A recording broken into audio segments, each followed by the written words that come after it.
বিসমিল্লাহিররহমানিররহিম। বহুদলীয় গণতন্ত্রের প্রবক্তা শহীদ রাষ্ট্রপতি জিয়াউর রহমানের ৪৪তম ভারতবার্ষিক উপলক্ষে আজকের এই ৫৬ নং ওয়ার্ড কর্তৃক আয়োজিত আজকের এই দোয়া অমলাদ মাহফিলের সম্মানিত সভাপতি ৫৬ নং ওয়ার্ড বিএনপির যুগ্ম আহ্বায়ক আবু হাশেম, মঞ্চে উপস্থিত আছেন কামরাঙ্গীরচর থানা বিএনপি যুগ্ম সাধারণ সম্পাদক হাজী জহিরুল হক জহির ভাই, মঞ্চে উপস্থিত আছেন কামরাঙ্গীরচর থানা যুবদলের সাবেক আহ্বায়ক নজরুল ইসলাম, মঞ্চে উপস্থিত আছেন কামরাঙ্গীরচর থানা প্রার্থী দলের আহ্বায়ক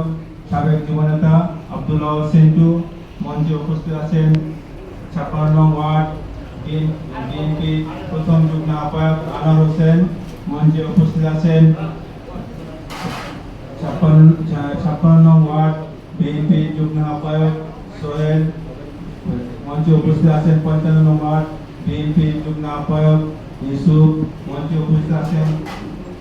আমার আরেক সিনিয়র নেতা, মঞ্চে উপস্থিত আছেন আমাদের বিএনপি থানার সিনিয়র নেতা হাজী তোফাজ্জল মোড়ল, এবং মঞ্চে উপস্থিত আছেন আমাদের ৫৬ ওয়ার্ডের আহ্বায়ক, ৫৫ ওয়ার্ডের সদস্য আলী, এবং মঞ্চে উপস্থিত আছেন ৫৭ নং ওয়ার্ড বিএনপি আহ্বায়ক স্বাধীন তালুকদার এবং সদস্য আলামিন সহ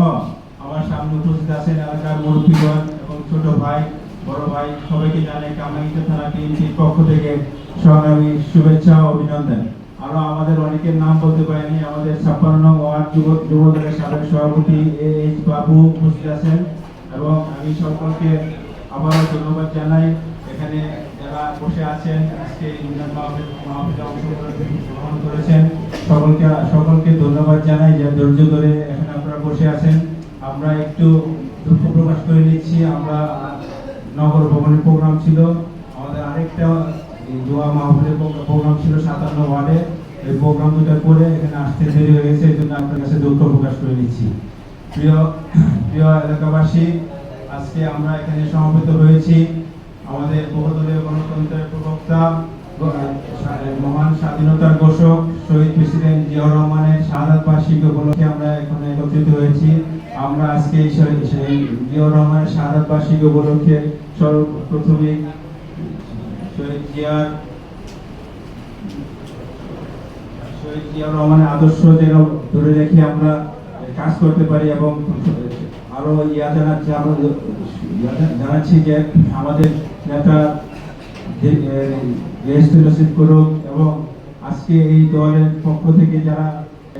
আমাদের সহযোগিতা করবেন নেওয়ার জন্য, এবং এখানে